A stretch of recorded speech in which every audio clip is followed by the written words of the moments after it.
Hey guys, Chad here from CNR Reviews. So it's time to do a comparison video with the Springfield XDs, and today we're going to be comparing it to the Glock 26. Now the 26 has been around for quite a while now, and the XDs is brand spanking new on the market. So the first thing we're going to do is go over features of both of these. And we're going to do a visual size comparison. We're going to weigh them both as what they would be if they were loaded. And then we're going to end up talking about price. So let's go ahead and start with features of both. We're going to start with the XDs because it's the new guy. First of all, you have fiber optic front sight. You have 3-dot combat sights. Comes with two 7-round magazines, which by the way are very nice. And this is the bitone version, guys. Very nice, high quality pistol. There is no wiggle. There's no shake. The frame and slide match up very nicely. Has a loaded chamber indicator here on top. It has a metal dual spring guide rod. And on this side, very easy takedown lever right here. And then you have the slide release there. One thing I will say is the slide release is kind of tough, just to be honest with you. It's not as easy as some of the firearms, so I'm assuming it's intended as a slide lock only. You're to then release it by pulling the slide back and releasing.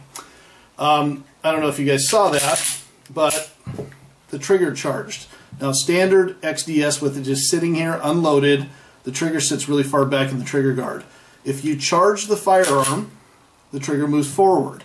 And that is one way that you can tell that the firearm is charged, which more or less means there's a round chambered. One neat thing about the XDs and a lot of the Springfields is you have a grip safety here, guys. It's something a little bit different that a lot of the firearms don't have. So let's say I went to go pull this trigger. It will not fire unless I apply pressure to the grip safety. So we're going to do that. And there you go. It then fires. It does have a safety trigger very similar to like the Glock. And to be honest, the trigger pull feels very similar to Glock. It's about 5.5 pounds, somewhere around there. It feels like a staple gun. You want to be 100% honest. One thing with this grip safety, I've heard some people say they don't really care for it, but to be honest, it doesn't really bother me. It may bother others. It does have a Picatinny rail here where you could put some type of tack light, flashlight, laser, whatever you really wanted. It's there. And the stippling, guys, I don't know if you can see that. It's very aggressive around the grip. It actually grips really nice to your hand. Very impressed so far with the firearm. Let's go ahead and let's talk about basic features. Oh, before we go any further, there is an extended mag for this firearm. Now, this is the XDs 9mm. If you've seen our videos with the XDs 45, you will have seen that extended mag. And I do believe they're going to make that here for this one. I do not have one, though, so I apologize about that. The Glock 26, guys, is got to be one of the most popular subcompact 9mm, and it's been out for a long time. This is the Generation 4 version. It comes with 3 10-round magazines. They're a polymer sleeved mag, where the outside is polymer, the inside steel. That's fine. I actually didn't really care for these at first, but they've kind of grown on me. Like I said, it comes with 3 of them, which is really nice, especially if you carry one with you, one in your pocket, and then one at home resting. Other than that, let's go ahead and talk about what I've done to this one. This is not a full stock 26. This one does have a metal dual spring guide rod. You'll see that there. I did put night sights on this guy, and it does have a 4.5 pound trigger connector, factory Glock trigger connector. And it's awesome. Feels great. It improved the trigger so much. This guy's also wearing a set of Talon Grips. This is the textured version, not the rubberized. And I've put these on. These have been on here for almost 1.5 years now. They've held up really well. So you're going to ask, why did I do all this stuff? Well, that's what's so awesome about the Glock 26 is there's so many options out there, so many aftermarket parts. Lots of manufacturers make parts for this guy. So let's talk about some of the features. 3-dot combat sights on mine, but on yours, if you have a basic one, then you'll know there's a U-shaped rear sight and then just a combat dot in the front. There's nothing wrong with that sight. It's awesome. I just wanted night sights for myself if I decide to carry this. The trigger on the Glock does the same thing. I'm going to go ahead and dry fire it. And as you can see, it sits really far back in the trigger guard. Once you charge the firearm, as you can see, the trigger pops forward, showing you that the firearm is charged. Now on this one, it doesn't have that grip safety, so you do have that. You have a trigger safety here, just like the Springfield XDs. If I do press this guy, it fires. And to be honest, these trigger safeties, guys, I don't even really consider them a safety because you really don't even notice them. And I think they're they're almost kind of useless in some ways. If something was to get into that and hit that trigger, it can very easily go off. So I don't consider them a really reliable safety, to be honest with you. As far as fit and finish goes, this one is phenomenal. I'm very impressed with Glock, and the finish holds up really well. This gun has well over 1,000 rounds through it, and it looks like it's brand spanking new still. The one thing this doesn't have is a Picatinny rail, unlike the XDs. And I did add some pinky extensions to my base plates on my mags. These usually come flat, and I apologize. I actually put all of my mags with base plates. And to be honest, you don't need to if you don't want to. I just like the feel of having my hand on the firearm. And this is not a +1 or +2 base plate. This is just a 0. So just in case you need to know. Other than that, guys, as far as safeties and stuff, that's all. That's all it has is the trigger safety. On this side, you have a slide lock. It's really not a slide release. You would then release the slide by pulling back the slide, just like on the Springfield XDs. You can use it to drop, but it's really not intended for that. Other than that, there is the takedown pins here.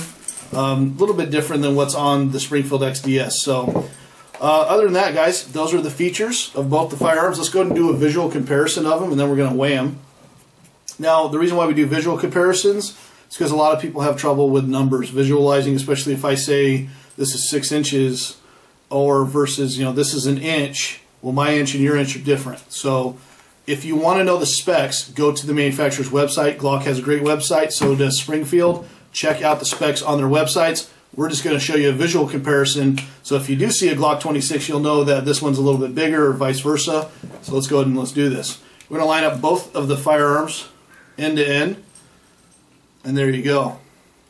As you can see, length, guys, the Glock 26 is a little bit longer. As far as width goes, you can see that too. The width on the 26 is actually, it's considerably thicker as well.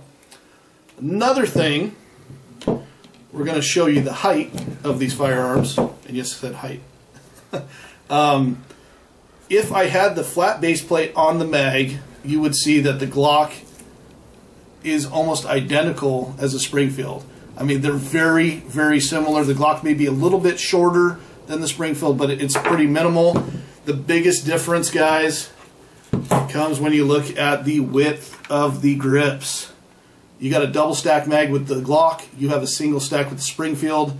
The Glock grip is considerably larger. If you have large hands, it's perfect. Let me tell you that. The Springfield grip, though, feels phenomenal as well. Other than that, let's go ahead and let's weigh both these guys. Now, if you have watched any of our other comparison videos, you'll know I do not weigh my firearms unloaded, or at least I try not to. We tried to show you what the weight would be as if you carried the firearm. So I'm going to go and zero this out. We're going to go ahead and add 11 rounds, which would be 10 plus 1 for the Glock. Let's go ahead and do this. And there's 11 rounds. Now those rounds are 115 grain. If you change the grainage of the round, it is going to go ahead and change the weight of the firearm loaded. So you could choose, this is a 115 grain, there's 124, there's 134, there's 147, there's all kinds of different grainages, and it's whatever you decide to carry. So we have one mag and the firearm, and let's weigh this guy. And I'm getting a loaded weight of 26.7 ounces. That's actually not too bad. I have carried this firearm in cargo pants and shorts. I've carried it in a holster, and to be honest, fully loaded up with what I usually carry. I usually carry 134 grain critical duty plus Ps, and it's perfect. So let's go ahead and zero this guy out. And I'm going to go ahead and load up. Now the Springfield is 7 plus 1 for a total of 8. Let's go ahead and get 8. And again, 7 round mag's already in there. And I'm going to go ahead and put this on there. We're looking at 25.8 ounces. So this guy is a little less than an ounce lighter than the Glock 26. And as you can see, there was some difference in size. The Glock 26 was a little bit thicker, a little bit longer than the Springfield, but is that a huge difference? No, it's really not. In an ounce, guys, is going to be very minimal difference. So there we go. Let's talk about price. Now, the Glock is probably the only other firearm in the category besides the Walther PPS and the SIG 938 that's going to be as expensive as a Springfield XDs 9mm. I paid $560 for this firearm, and I have to first of all say thank you to Greg down at Sportco for helping us get this. $560, guys. That is a lot of money for a polymer pistol. So hopefully, if this is what you are really looking for, you really want this, save your money. This is going to be a great firearm. We love the 45. Now the Glock 26, guys, I'm going to tell you, I've seen them all the way from 500 all the way up to 600. I've even seen them for more than that. But I wouldn't pay any more than $550, somewhere around there before tax.